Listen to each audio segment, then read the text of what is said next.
नमस्कार दोस्तों, मैं सिद्धांत पांडे। मणिपुर जल रहा है। ये तस्वीरें यूक्रेन या अफ्रीका की नहीं है जहां युद्ध हो रहा है। ये है हमारा भारत। 9000 लोग अपने गांव से भाग गए हैं। कम से कम 54 लोग मारे जा चुके हैं, जिनमें 2 IRS अधिकारी भी शामिल हैं। उन्हें घर से बाहर निकाल कर मारा गया। मैरी कॉम हमारी चैंपियन ने मोदी जी से मदद मांगी है और यहाँ आर्मी तैनात हो चुकी है। आर्मी को एक्सट्रीम केसेस में शूट एंड साइट के ऑर्डर दे दिए गए हैं। भारत को ऐसा जलता देखकर हम सबको बुरा लगता है, लेकिन ये समझना जरूरी है कि ये वायलेंस क्यों है, रीजंस क्या है और अलग अलग पॉइंट्स ऑफ व्यू क्या है, और इस वायलेंस की आग को जल्द से जल्द रोकना पूरे भारत के लिए इम्पोर्टेंट क्यों है। हम ऐसे ही भारत के इम्पोर्टेंट विषयों पर एक आसान भाषा में आपको समझाते हैं और आपके आसपास क्या हो रहा है उसके बारे में जानकारी देते हैं। अगर हमारा काम अच्छा लगता है तो चैनल को सब्सक्राइब करना ना भूलिए। ये आपके लिए तो फ्री है, लेकिन इससे हमारी बहुत हेल्प होती है। चैप्टर 1, मणिपुर में हो क्या रहा है। ये है मणिपुर, नॉर्थ ईस्ट के 7 सिस्टर में से एक राज्य जो अपना बॉर्डर शेयर करता है म्यांमार के साथ। नॉर्थ ईस्ट का कल्चर काफी अलग है। सिर्फ मणिपुर की बात की जाए तो यहाँ का 53% पॉपुलेशन मितई की पॉपुलेशन है। ये 53% लोग ज्यादातर इम्फाल के एरिया में रहते हैं। मणिपुर के पहाड़ी क्षेत्रों में 15 से ज्यादा समुदाय के लोग रहते हैं, नागा, कुकी और जैसे समुदाय के लोग। नागा और कुकी इन दोनों समुदाय को मिलाकर मणिपुर का 40% पॉपुलेशन बनता है। हुआ ये कि मणिपुर के हाई कोर्ट ने राज्य सरकार से कहा कि मितई समुदाय के लोगों को शेड्यूल्ड ट्राइब्स में कंसीडर किया जाए। मितई समुदाय के लोगों का ये कहना है कि भारत में बांग्लादेश और म्यांमार इन दोनों देशों से इलीगल इमिग्रेंट्स आते हैं और ये इलीगल इमिग्रेंट्स नॉर्थ ईस्ट में सेटल हो जाते हैं और मितई समुदाय लोगों का जमीन हड़प लेते हैं और उनके जॉब्स ले लेते हैं। धीरे धीरे होगा ये कि मणिपुर का डेमोग्राफिक से बदल जाएगा।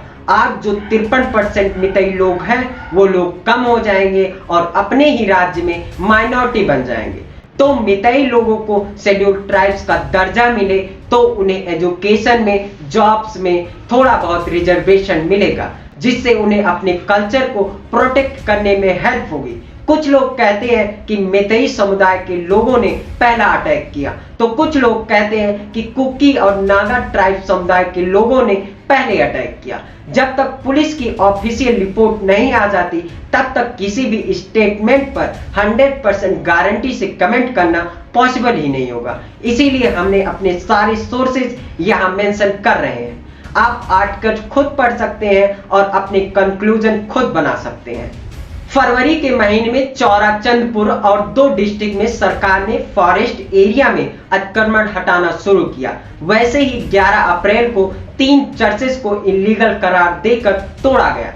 20 अप्रैल को मणिपुर हाई कोर्ट ने मितई समुदाय के लोगों को ST लिस्ट में इंक्लूड किया जाए, ऐसे मणिपुर स्टेट गवर्नमेंट ने सजेस्ट किया। इन तीनों बातों से कुकी और नागा दोनों समुदाय के लोग बहुत नाराज थे। 28 अप्रैल को वहां के चीफ मिनिस्टर चूराचंदपुर डिस्ट्रिक्ट में ओपन जिम को इनॉग्रेट करने के लिए आने वाले थे और प्रोटेस्टर ने एक दिन पहले ही जिम को आग लगा दी। इसके बाद 5 दिनों के लिए सेक्शन 144 लागू हो गया और लोगों को कहा गया प्रोटेस्टर ना करें और ग्रुप्स में इकट्ठा ना हो, और मणिपुर के 8 डिस्ट्रिक्ट में कर्फ्यू लगा दिया गया। इस कर्फ्यू के बाद all tribals student union Manipur ने ट्राइबल सोलिडारिटी मार्च ऑर्गेनाइज किया। 60,000 से ज्यादा लोग इस रैली में पार्टिसिपेट किए। चूराचंदपुर में प्रोटेस्ट करने वालों लोगों में एक अफवाह फैलाया गया कि मितई समुदाय के लोगों ने उनके एक गांव में आग लगा दी है,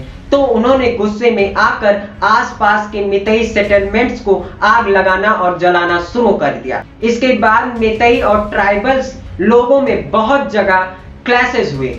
यहाँ सिविलियंस AK-47 हाथों में लेकर सड़कों पर घूम रहे हैं। ऐसा वीडियोस भी वायरल हुए हैं। अब ये वीडियोस कितने सच हैं, कितने फैब्रिकेटेड हैं, इसके बारे में सच सामने नहीं आया है। अगले दिन यानी 4 मई 2023 को वायलेंस मणिपुर के अलग अलग जिलों में फैल गए, दुकानें जलने लगी, पुलिस और प्रोटेस्टर में क्लैशेस बढ़ने शुरू हो गए और राज्य सरकार ने आर्मी की मदद मांगी। कई एरियाज में इंटरनेट को बंद कर दिया गया, सिचुएशन आउट ऑफ कंट्रोल हो रही थी। चैप्टर 2 एसटी स्टेटस क्यों चाहिए।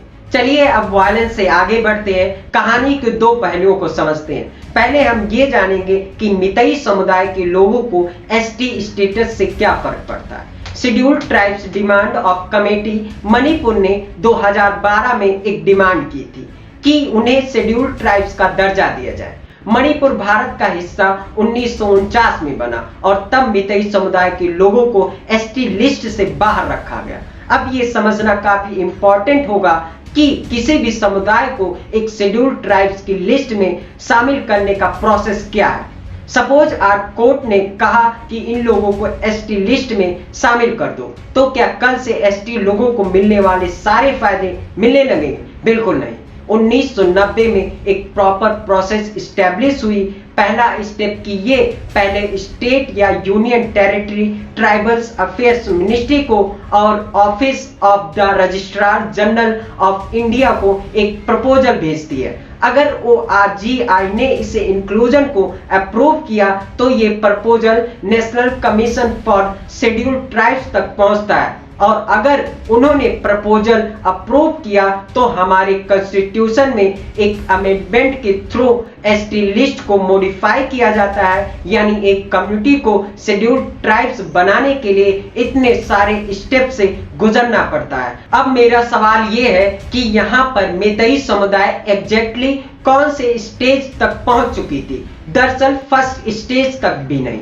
मणिपुर हाई कोर्ट ने स्टेट को सिर्फ डायरेक्शन दी थी, एक सजेशन दिया था कि इन लोगों को कंसीडर किया जाए और वो भी 2012 में एक पिटीशन सबमिट हुआ था उसके बेसिस पर। यानी सोचिए इन लोगों को एक्चुअल में एसटी लिस्ट में आना है तो और कितने लंबे सफर का यहाँ पर उन्हें सामना करना पड़ेगा। यहाँ एक लीगल तरीके से किसी भी स्टेज पर जाकर अपोज किया जा सकता है, सुप्रीम कोर्ट में अपील भी की जा सकती है। मेरा ओपिनियन ये है कि इस रास्ते पर उतर कर प्रोटेस्ट करना इस बात का सॉल्यूशन नहीं है और अभी के नियमों के अनुसार मितई समुदाय के लोगों को मणिपुर में पहाड़ी एरियाज में लैंड खरीद नहीं सकते क्योंकि ये लैंड्स ट्राइब्स के लिए रिजर्व होते हैं। मितई समुदाय के लोग कहते हैं कि मणिपुर में कुकी समुदाय की जनसंख्या काफी तेजी से बढ़ रही है जो नेचुरली होना पॉसिबल ही नहीं है। ये लोग कहीं ना कहीं से आ रहे हैं और मोस्ट लोग पड़ोसी देश म्यांमार से भी। ये कहते हैं कि ये इनलीगली फॉरेस्ट एरिया में सेटल हो रहे हैं। इनका पॉइंट्स ऑफ व्यू ये भी है कि इनकी वजह से हिली एरियाज में पॉपी प्लांटेशन बढ़ता है और मणिपुर में ड्रग्स प्रॉब्लम। चैप्टर 3 ट्राइब्स की डिमांड। चलिए अब आर्गुमेंट्स की दूसरी साइड को समझते हैं और समझते हैं कि ऐसे कौन से पॉइंट्स हैं जिनकी वजह से कुकी और नागा समुदाय के लोग इस मितई कम्युनिटी के लोगों को एसटी लिस्ट में आने से रोकना चाहते हैं। नंबर 1, ये ट्राइब्स कहते हैं कि मितई लोग ऑलरेडी मेजोरिटी में हैं। कई सारी असेंबली की कंस्टिट्यूएंसी उन्हीं एरिया से हैं जहां पर मितई मेजोरिटी में है, यानी उनका मानना है कि पॉलिटिकल रिप्रेजेंटेटिव ऑलरेडी इनके पास बहुत ज्यादा है। नंबर 2, उन्हें लगता है कि अगर मितई लोगों को एसटी लिस्ट में शामिल किया गया तो रिजर्वेशन के थ्रू उन्हें सरकारी नौकरियां नहीं मिलेंगी और ना तो कुकी समुदाय के लोगों के लिए कुछ नहीं बचेगा। नंबर 3, मितई समुदाय के लोगों को ऑलरेडी ओबीसी स्टेटस मिले हुए हैं। उनका कहना है कि आपको एसटी स्टेटस की क्या जरूरत है। इन दोनों ट्राइब्स का मानना यह है कि मितई समुदाय लोग ऑलरेडी उनके अगेंस्ट काफी डिस्क्रिमिनेशन करते हैं, उन्हें एज ए इनलीगल इमिग्रेंट्स देखते हैं। कल्चर और रिलीजियस की अलग अलग होने की वजह से इन दोनों में क्लैशेस होते रहते हैं। अगर मितई समुदाय लोगों को एसटी स्टेटस मिल गया तो वो लोग इन हिली एरियाज में धीरे धीरे डोमिनेंट्स बन जाएंगे और वहां से भी कुकी और नागा समुदाय के लोगों को हटा देंगे। Chapter 4 geopolitics. अब वैसे तो ये भारत के लिए एक इंटरनल मामला है लेकिन हमें इससे फिर भी एक जियोपॉलिटिक्स स्टैंड पॉइंट से देखने की सख्त जरूरत है। इसका सबसे बड़ा रीजन यह है कि नॉर्थ ईस्ट भारत के सबसे रिमोट एरियाज में से एक है। यहाँ की बाय रोड कनेक्टिविटी काफी वीक है।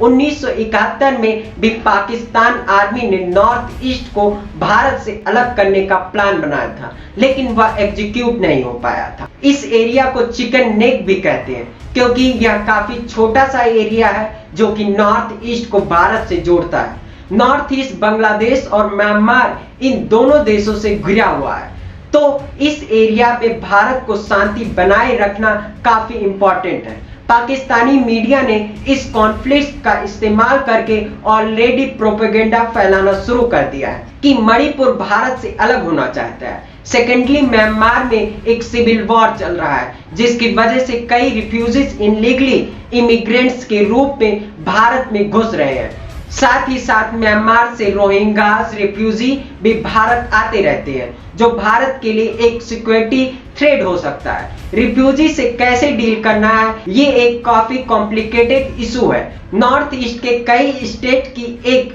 कंप्लेंट जरूर आती है कि भारत कई रिफ्यूजीज को अंदर लेता है और बाद में उनकी प्रॉपर व्यवस्था नहीं कर पाता। 1971 में बांग्लादेश लिबरलाइजेशन वॉर के दौरान ऐसा ही हुआ था। बांग्लादेश से कई सारे रिफ्यूजीज आए और असम और त्रिपुरा में सेटल हो गए, लेकिन वो अलग अलग भाषा बोलते थे, अलग अलग रिलीजन्स के थे, तो धीरे धीरे वहां की डेमोग्राफिक्स चेंज होती गई।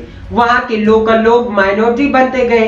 इस वजह से मितई समुदाय लोग एनआरसी यानी नेशनल रजिस्टर ऑफ सिटीजन की डिमांड कर रहे हैं। आपको क्या लगता है इस रिफ्यूजीज क्राइसिस से भारत को कैसे डील करना चाहिए? हमें कमेंट्स बॉक्स में जरूर बताएं।